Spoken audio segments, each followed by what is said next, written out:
हमारे ऊपर काला कानून वक्फ संशोधन बिल आज पास कर दिया। आज बहादुरगंज की सरजमीन पर वक्फ तरमीमी एहतजाजी जलसा और इस मंच पर तशरीफ फरमा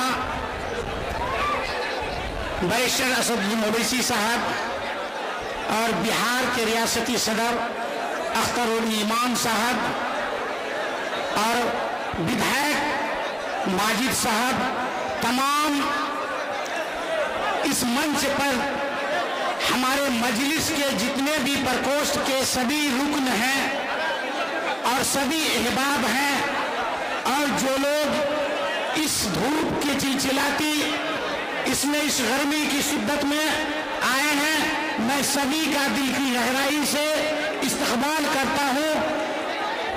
आज हम लोग एहतजाजी जलसा में शामिल हुए हैं।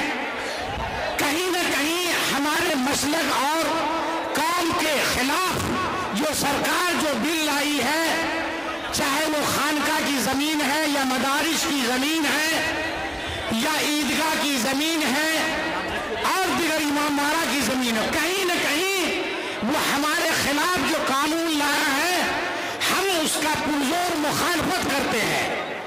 चूंकि वक्त की किल्लत है, मैं एक बात कह के ये जाता हूँ, खिजर की लिबास में हजारों घूमते हैं राजन, अगर हिफाजत चाहते हो तो पहचान पैदा कर। सबको आखिर में अपील करूंगा, सभी लोगों ने इस मुल्क हिंदुस्तान में अपने कायद बनाया है, कहीं न कहीं किसी को अपना रहनुमा माना है। हम सभी लोगों से अपना अपील करेंगे, आप अपना कायद बनाइए। एक ही शख्स पूरे हिंदुस्तान में है जो बैरिस्टर असदुद्दीन साहब, जो हमारी बातों को मजबूती से पार्लियामेंट में रखते हैं, और वो एक ही शख्स है जो बिहार के अख्तरुल ईमान साहब, हम लोगों की जो भी मुसीबतें और बातें होती हैं वो बिहार असेंबली में रखते हैं। कहीं ना कहीं हम लोगों को अपने कायद चुनने की जरूरत है। इतना कह के मैं अपनी बात अब आपको रहनुमा जो कांग्रेस के 4 टर्म के विधायक स्वागत कीजिए, ताली में लगे। मैं अब आवाज दे रहा हूँ जनाब पूर्व विधायक तौसीफ आलम साहब को, वो आए अपने बात।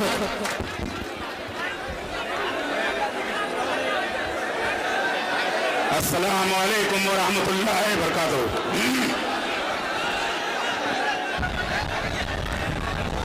ये हमारे सदर AIM के सदर हमारे भाई समान असदुद्दीन ओवैसी साहब, बिहार प्रदेश के सदर अख्तरुल ईमान साहब, हमारे बड़े भाई समान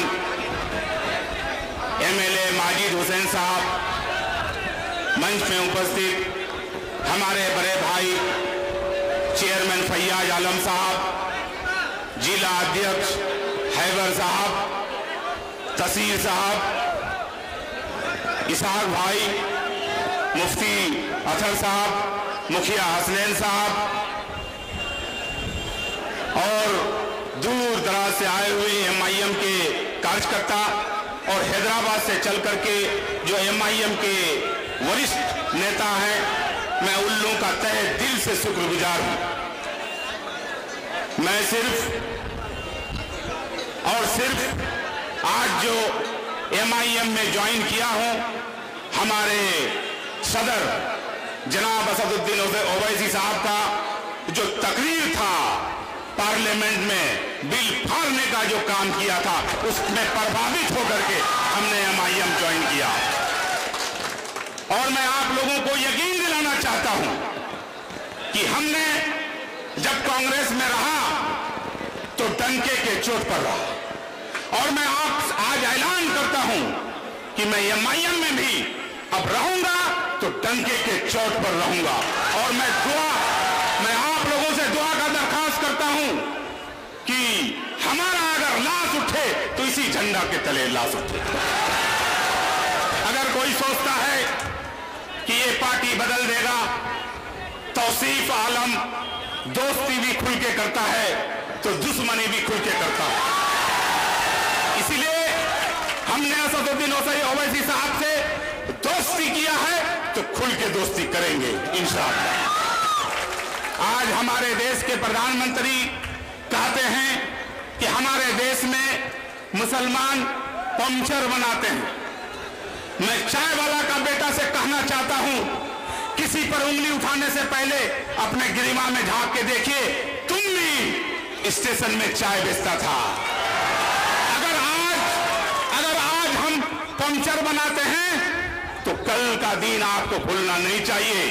और मैं उस दिन कहा था किशनगंज में कि मैं ज्यादा तो पढ़ा लिखा नहीं हूं, लेकिन मैं मंच में आके कहता हूं कि मैं मैट्रिक तक पढ़ा लिखा हूं, मेरा डिग्री दिखाने के लिए मैं तैयार हूं। लेकिन हमने उस दिन कहा था कि अनपढ़ प्रधानमंत्री, क्यों कहा था? आज तक वो डिग्री नहीं दिखाने का काम किया है हमारे माननीय प्रधानमंत्री जी। इसलिए मैंने कहा था कि आप अनपढ़ प्रधानमंत्री हैं। और हमने तरीपार जो हमारे जो गृह मंत्री बन के हैं, मैं उनका कुर्सी को सलाम करता हूं, लेकिन जो कुर्सी पर बैठे हुए हैं उसको मैं थूकता हूं, उसका कामकाज करने का जो अंदाजा है। आपने 3 तलाक हमारे माथे पर थोपा, आपने हमसे बाबरी मस्जिद छीन ली, आपने धारा 370 का धारा खत्म कर दिया, आज हमारे ऊपर काला कानून वक्फ संशोधन बिल आज पास कर दिया। हम नहीं मानेंगे, हम नहीं मानेंगे। 30 करोड़ मुसलमान हिंदुस्तान का नहीं मानेंगे। तुम हमको कहां ले जाओगे? तुम्हारा जेल में जगह नहीं होगा। 30 करोड़ मुसलमानों को जब जेल में ले जाओगे, तुम्हारा जेल कम हो जाएंगे, कम पड़ जाएंगे। मैं वादा करता हूं असद साहब से कि आप वक्फ बिल के खिलाफ आपने झंडा उठाने का काम किया है। मैं वादा करता हूं सीमांचल वासी के तरफ से मैं आपके साथ खड़ा हूं। अगर गोली खाने का भी काम खाना करेगा तो हम लोग खाने के लिए तैयार हैं। लेकिन हम अपना कब्रिस्तान छीनने नहीं देंगे, हम अपना मदरसा छीनने नहीं देंगे, हम अपना मस्जिद छीनने नहीं देंगे, हम अपना ईदगाह छीनने नहीं देंगे। ये काला कानून जो हम लोग के माथे पर थोपा गया है, ये काला कानून अगर लागू हो जाता है तो हमारा कब्रिस्तान ले लेंगे, हमारा मस्जिद ले लेंगे, हमारा ईदगाह ले लेंगे,